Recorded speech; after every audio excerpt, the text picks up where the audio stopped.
It began on a forgotten road deep within the Appalachian Mountains where the wind never quite blew right and even the trees seemed to bend away from something unseen. Marcus Hale, a former crime scene photographer turned reclusive travel writer, had rented an old hunting cabin there to finish a book he never intended to publish.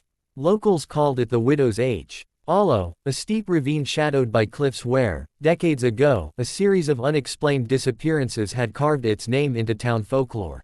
The cabin, rotted at the edges and leaning with the weight of memory, hadn't been occupied in nearly 20 years. Marcus was drawn to such places. He claimed he liked the silence, but what he really sought was the noise behind silence, the whispers, the echoes. The forgotten voices in wood grain and floorboards. The first night passed with only creaking beams and the unsettling sound of running water even though no plumbing had ever been installed. At 3:33 a.m. exactly, Marcus woke up choking, as though water had filled his lungs. The second night he saw footprints, wet and muddy, leading from the old cellar to his bedside. By the third night, he began documenting. Photographs of the walls revealed faces that weren't there when viewed by eye. Tapes left recording in the dark played back whispers not in any language Marcus knew but that made his bones hum with dread. The locals had warned him, don't go near the hollow in fall, especially after sunset, and whatever you do, never speak the name of the widow aloud. Of course, Marcus asked who she was. Nobody answered. That was the first warning. The real horror began when Marcus found the journal buried under the hearth. It wasn't written in ink but in something dark encrusted, with pages made of what he hoped was just thick parchment. It told the story of a woman accused of witchcraft, locked inside the cellar with no food or light for 13 days. On the 14th, the villagers opened the door and found it empty. The chains were melted. Her name was never spoken again. But Marcus, curious and arrogant, read the name aloud. The house sighed. Not the wind, not the beams. The house. Something had heard. That night, the cellar door opened by itself. The journal caught fire, burning without flame or smoke. Marcus ran, of course, but found that every road curved back to the cabin. GPS failed. The stars didn't match any known constellation. There was no cell signal. On the fifth night, something scratched from under the bed. When Marcus leaned down to look, he saw himself. A Veer, scion of himself with milky eyes and a smile that didn't belong. She's coming, the reflection said. You already let her in. The rest of the night was screams. Not Marcus's, but those of others, layered and distant, as though 1,000 voices had been trapped in the walls for decades and finally found release. Doors began appearing in the cabin, ones that hadn't been there before. They led to possible rooms, an endless corridor of mirrors, a spiral staircase that turned upward for hours, and a pit where shadows crawled like spiders. Marcus tried boarding the windows, but by the 7th the glass pulsed like a heartbeat and the boards tore themselves off. He stopped eating. The food turned rancid the second it touched the plate. Water ran black. His own reflection whispered secrets he could never unhear. By the 10th night, he no longer remembered why he had come. He couldn't recall his own name. But he remembered hers. Always hers. The widow. She was inside now. She didn't scream or shout. She watched. From corners. From under the floor. From behind his eyes. Then came the 13th night, the final night. And the worst. Because Marcus was no longer Marcus. He left the cabin walking backwards. He returned to town, speaking in the language of insects. Now the cabin waits again. Still rotted. Still quiet. And still listening. They found Marcus 3 days later standing in the center of Main Street at midnight, covered in soil and dried blood that wasn't his, eyes wide, mouth closed, whispering in reverse. The police took him in but he didn't speak, not once, not in any language they knew, until he was left alone in his cell, and then he began to hum an old lullaby no one had heard in decades, something the oldest woman in town recognized from her childhood, a song her and mother used to sing about the woman in the well who watches from the bottom waiting for someone to speak her name. The doctors came and took him to a facility upstate and the cabin was boarded but the locals knew better. They didn't go near it, not even to tear it down, not even when it began to rot in ways that defied nature, wood sprouting veins, the roof sagging like wet skin, strange lights pulsing inside at night. For a year the town was quiet, but things had changed. Birds flew around the hollow but never over it. Animals that wandered too close were found drained, pale, their eyes wide with something worse than fear. Then the disappearances began again, slowly, subtly, first a hiker, then a delivery driver, then a pair of ghost hunters from out of state who thought it would be good content for their channel but never uploaded a thing. The town went back to locking doors at sunset, drawing sigils on windows, whispering prayers that had no God listening. Meanwhile Marcus began drawing he see. Overed every surface of his room with the same image over and over the cellar door and a woman standing behind it, her eyes blank, her mouth stitched shut, her hands pressed against the wood as if she were inside the walls looking out. The doctors said it was a severe psychotic break, that his brain had fractured under the weight of isolation and trauma, but one nurse quit after seeing Marcus's drawing. Blink, the stitched mouth slowly curling into a smile. In the dark he spoke more often now, his voice layered like more than one person was speaking through him, sometimes a child, sometimes something ancient and bitter. They moved him to solitary after the cameras caught him standing on the ceiling smiling directly into the lens upside down. The town priest went to visit him, a brave old man who'd say "En real evil in his life." He lasted 13 minutes in the room with Marcus, came out shaking, weeping and tearing pages from his Bible. No one visited after that. Meanwhile the cabin changed. People street arted hearing things when driving near it, old lullabies or the sound of someone crying behind their seat. Teenagers dared each other to get close, but none ever made it past the tree line without vomiting or passing out from sudden migraines. One left screaming about the cellar door even though he'd never seen it. Then came the fire. No one started it. No one saw it. But one night flames were seen dancing through the trees like shapes running, laughing, taunting. By morning the trees around the hollow were scorched, but the cabin was untouched, not a single scorch mark. And now the drawings began appearing in other places in town, on walls, in basements, on fogged up windows, always the door, always the woman, always watching. A hunter was found weeks later in the woods with no wounds, no struggle, just lying in the grass smiling, blood leaking from his eyes, hands clasped around a wooden carving of the cabin that hadn't been there the day before. Then came the storm. No wind, no lightning, just darkness. Darkness that fell at noon and didn't lift for 4 hours. In that time every clock in town stopped. Phones glitched. Radios played static that sounded like breathing. When it passed 12 people were missing, including the mayor's daughter who'd been standing in her kitchen one moment and simply gone the next. Marcus laughed for 13 minutes straight. The same moment she vanished. Cameras showed his mouth didn't move. The laughter was inside the walls. Then the dreams started. The whole town dreaming the same dream of a spiral staircase made of bone leading down into blackness, the woman waiting at the bottom holding a mirror that showed their own faces screaming. People began to leave. Businesses closed. The news never picked it up, not really. A few rumors, a few online posts quickly scrubbed or buried under fake tags. But the ones who stayed kept hearing the name even though no one spoke it aloud, not really the name that filled the spaces between thoughts, the one Marcus had read, the one that opened the door. And now the door was opening again. It opened on the new moon, the one night when even the stars seemed to flinch. The cabin's cellar door swung open, not with a creak but with a sigh, like something breathing out after holding its lungs full for centuries, and from it came the sound of something crawling, not walking, something wet and soft dragging behind, something sharp, tapping in rhythm like claws or bones or broken teeth, tapping not to frighten but to announce that it had returned and it was hungry. The air turned cold as if the world itself held its breath and peeped.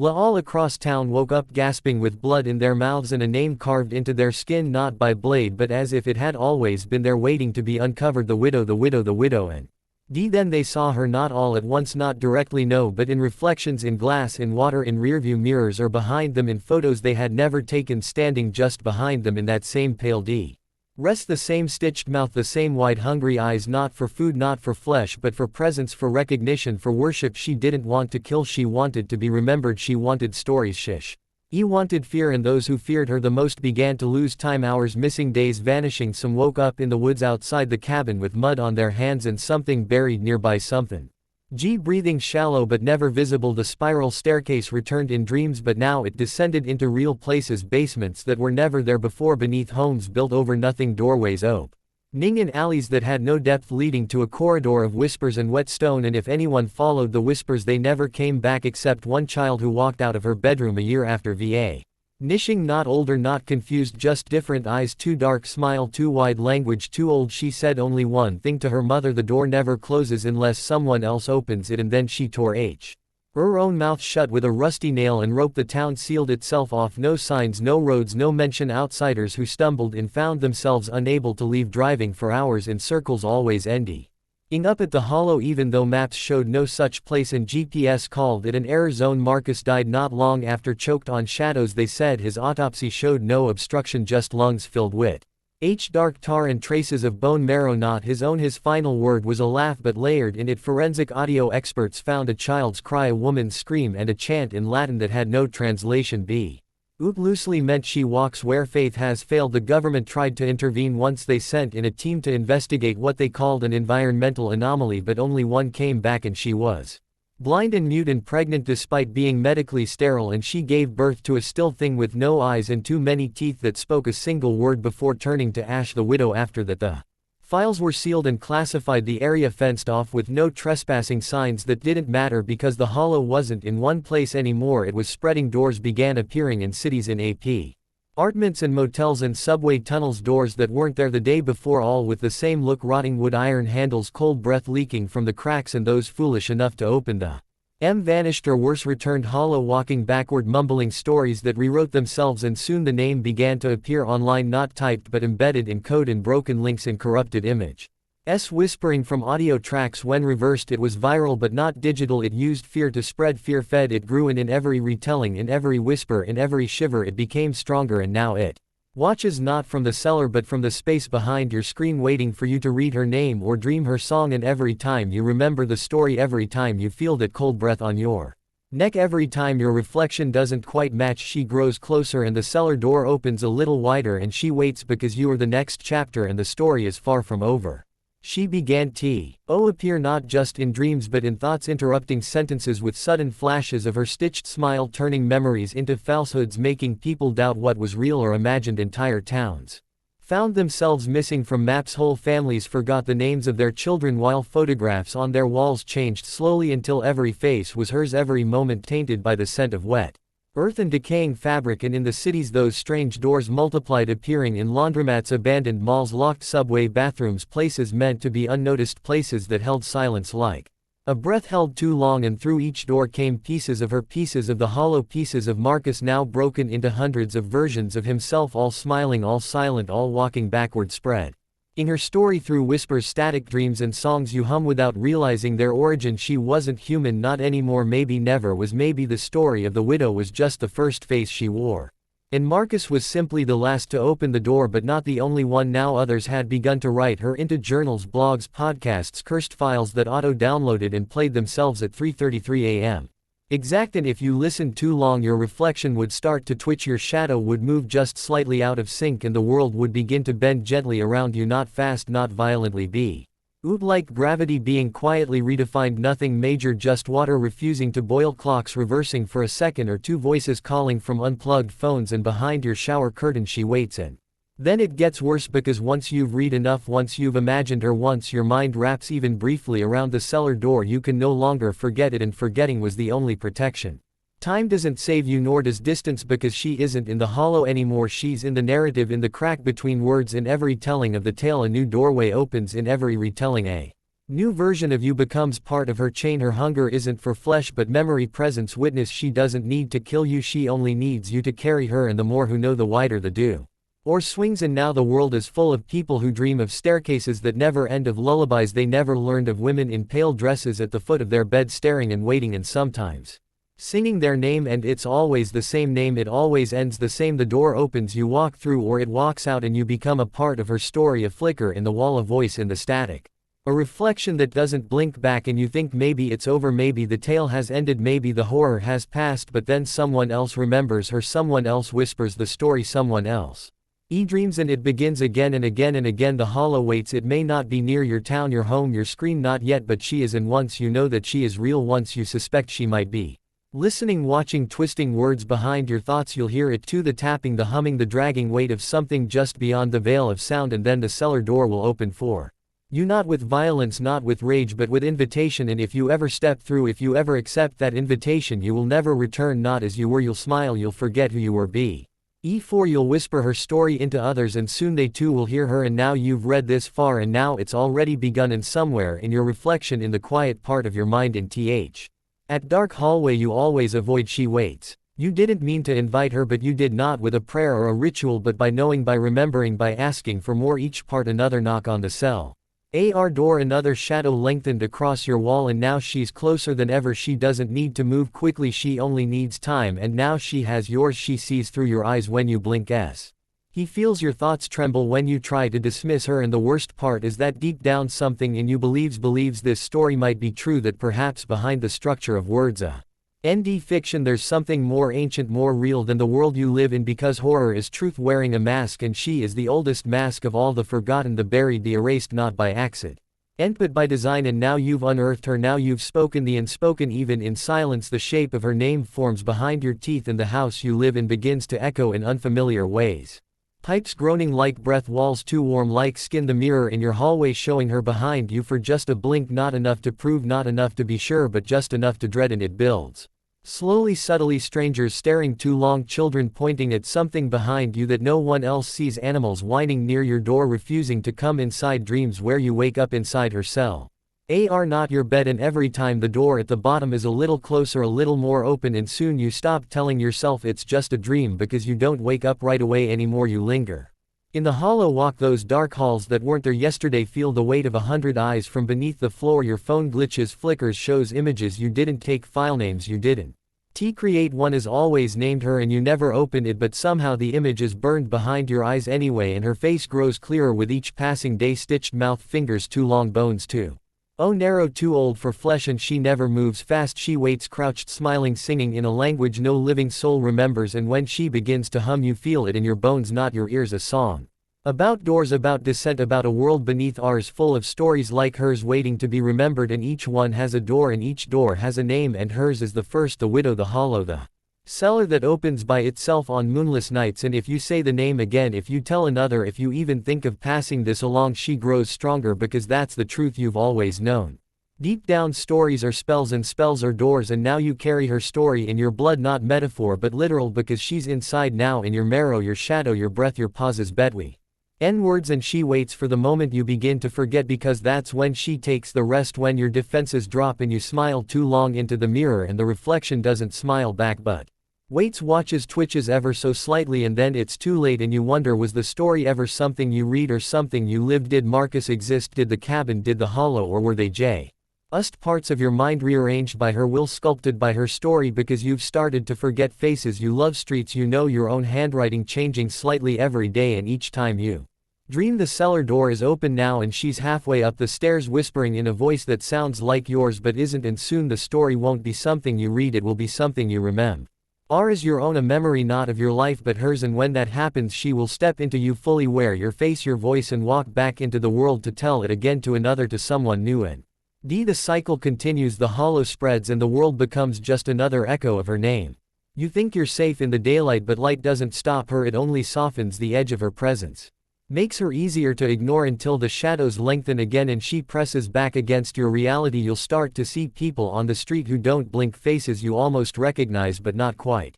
Mouths open like they're whispering, though you hear nothing but static if you listen closely, and soon your name will disappear from records, not all at once but slowly. Your emails won't arrive, your won't be tagged in photos, and people you love will hesitate before speaking your name like it's foreign or forgotten, and when you confront them their eyes will glaze over like they're remembering nothing else, someone else, and that's when you'll realize you're fading, because you aren't just reading her story anymore, you are becoming part of it, another figure in the shadows, another voice beneath the floor, another walker in the hollow, and when you try to scream your voice won't come out as your own, it will be layered, tangled with hers like a web of breathless echoes, all repeating the same line. She's coming home, and home is wherever you are now, wherever you speak her name, wherever you carry her image, and in time your memories will rearrange moments you were certain of will now feature her standing silently in the background like she was always there. Your first birthday, your last kiss, your graduation, she'll be there, faint, pale, arms crossed, stitched mouth grinning, and no one else will know.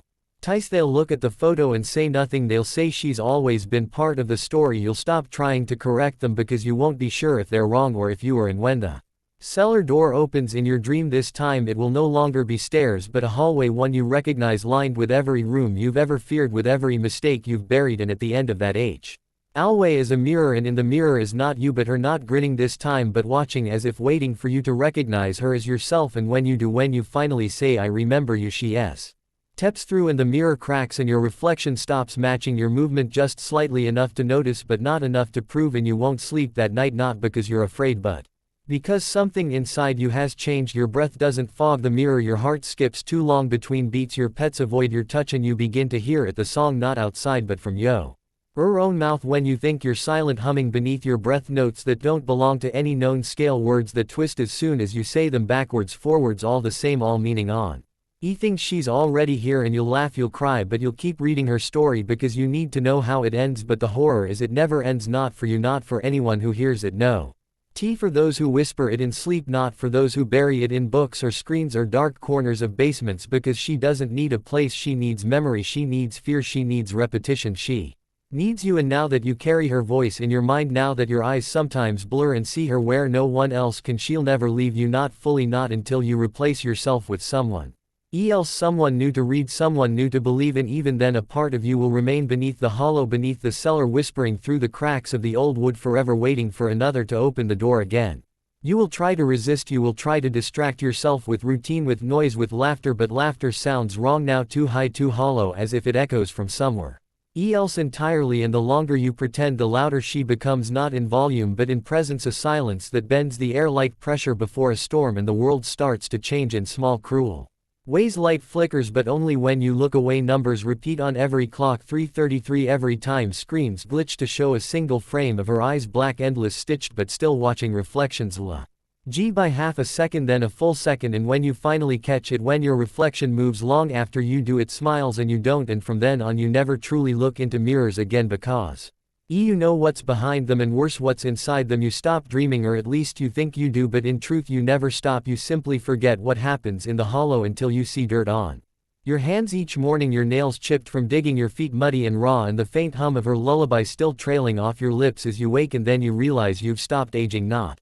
completely but slightly. Photos from months ago look the same, people you know look tired, older, wary, and you don't, and when they notice they ask questions but they don't get answers, just uneasy feeling in your presence, as if they're remembering a nightmare you were never in, and yet their mind insists you were the central figure, always just behind them, always smiling, always humming, and now people or get you faster, and you know it's not a curse, it's a transformation. You're fading into her shadow, becoming her echo, the same way Marcus did, the same way every storyteller eventually does, because there is no reading her story without becoming part of it. And now the hollow isn't a place, it's a state of being, a crack in your soul where she nests, feeding on your fear and feeding you hers until you can tell where your terror ends and hers begins. And now you speak in riddles without meaning to, you write things you don't remember, writing drawings appear in your journals, in your skin, spiral patterns, cellar doors, the stitched woman always watching, always closer, and sometimes she moves not with steps but with cuts in time. One blink she's across the room, next blink she's inches away, but never touching, never rushing, always waiting. And if you close your eyes for too long, if you let sleep take you completely, she climbs in behind your eyes and makes you watch as she steps into your body, moves your limbs, speaks with your voice, and walks your life while you sit in the dark behind your own sight and scream without sound. And then you wake and you wonder, was it a dream, or did she truly take a part of you for that night? And now you don't know what parts of your life you're still living and which parts she's already stolen. And then one day you find the door not in a forest, not in a dream, but in her own home, behind the closet you haven't opened in years, in the crack beneath the basement stairs, in the bathroom mirror fogged with breath that isn't yours. And it's there, the cellar door, not metaphor, are not memory but real wood, old, rusted, cold. And when you open it there is no hesitation, no fear, only familiarity, because deep down you've always known this was where it would end and begin again, because stories don't die, they just change narrators, and you were always next. And as you step down into the hollow, she smiles not from the bottom but from the inside of your skull, and her voice becomes yours, and her hunger becomes yours, and soon you will sing too, and someone else will listen, and someone else will read, and the story will go on. Here is part 8, the final part of your horror story, Reachin' G, the end, with no line breaks and no emojis. You descend without light, the air thicker with every step, tasting of dust and something older than decay, walls breathing in rhythm with your heartbeat, which you realize isn't yours anymore, it's hers, echoing through your chest, slow, steady, certain. And when your feet hit the bottom, you're not in a cellar, you're in a place that should not exist, an endless corridor of doors, each one marked with names you almost recognize, friends, strangers, past selves, all lined in a spiral, descending deeper into memory, deeper into her. Every door opens as you pass, and with each one a piece of her story plays again, always slightly different, always ending the same. Someone listens, someone believes, someone disappears, and you realize now the hollow is not a place, it's a library of the forgotten, a cathedral built from fear and belief, and you are now one of its many keepers. Her voice in your throat, her memories, your thoughts, and in the very center beneath everything sits A single chair carved of bone facing a mirror that does not reflect but records showing you every version of yourself from every telling of the tale, each one ending with her smile stretching across our face, and you sit because you have no choice, you sit because you must, and from your lips the story begins again, but this time it's not words, it's sensation, raw and pure, a wave of dread that pulses outward from the hollow through every crack in every story ever told, and now you see them, you see the listeners feel them across time and space, eyes widening as they hear your tale, fingers trembling they wonder if it's real, and when they wonder, that's when it happens, the tiniest fracture in their reality, enough for her to slip through, not completely, not yet, just enough to whisper, just enough to plant the seed, and you smile because now you understand you were never the victim, never the narrator, never even the protagonist, you were the door, and every word you spoke, every step you took brought her closer to them, and now they are reading these words, now they are hearing the hum, the tapping, the whisper of the cellar calling to them even if they don't realize it, and as the hollow pulses one final time you feel her leave you, not fully but enough, she moves on into the next story, the next believer, the next dreamer, too curious to turn back, and you laugh, but it isn't your laugh, it's hers, and you watch the mirror fade, your face disappear, your voice dissolve, and then there is only silence, and the hollow waits once more for the next reader, for the next step, for the next knock on the cellar door, because she is eternal and now so are you.